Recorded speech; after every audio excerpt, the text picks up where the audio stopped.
নমস্কার, কেমন আছেন সবাই? রেসিপি বাই সিয়ামস মম চ্যানেলে আপনাদের স্বাগত জানাই। আজ আমি আপনাদের সাথে কোকোনাট ম্যাঙ্গো ডিলাইটের রেসিপি শেয়ার করব।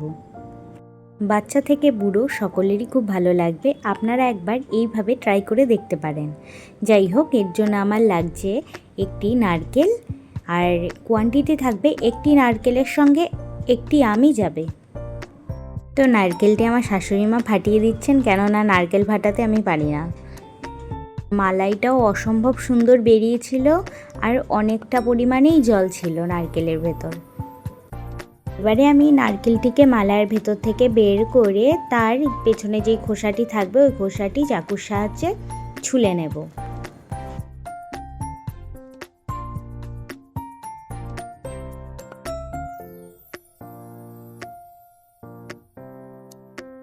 এবারে আমি একটি রসালো পাকা আম নিয়েছি।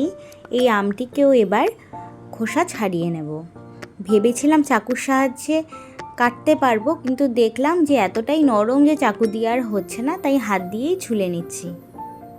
আমার ছোলা হয়ে গেছে। এবার যে খোসা ছাড়িয়ে রাখা নারকেলটি ছিল, নারকেলটিকে এবার কুচি কুচি করে কেটে নেব, কারণ মিক্সার গ্রাইন্ডারে এটিকে আমি মিহি পেস্ট বলবো না, ওই কুড়িয়ে নেওয়ার মতন করে নেব।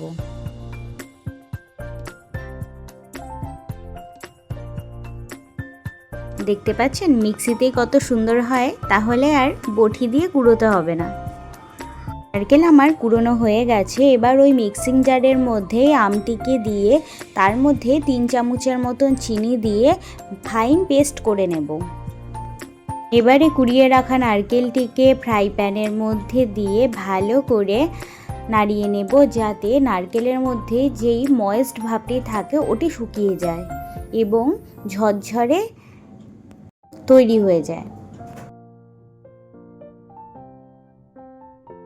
আশা করি আপনারা দেখে বুঝতেই পাচ্ছেন নারকেলটি আমার কিরম ধরনের ঝরঝরে তৈরি হয়ে গেছে।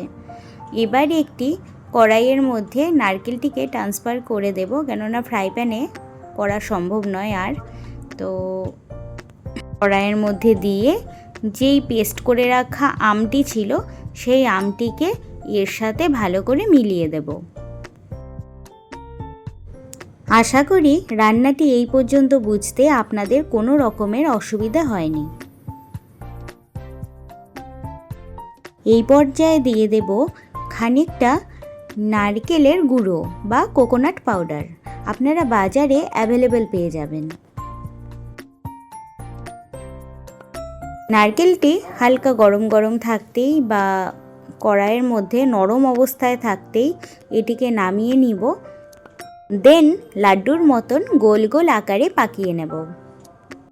পাকানো হয়ে গেলে কোকোনাট পাউডারের মধ্যে এটিকে সম্পূর্ণ ডিপ করে নেব। তাহলেই আমাদের কোকোনাট ম্যাঙ্গো ডিলাইট একদম রেডি। আপনারা ফাইনাল লুকটা দেখে নিন।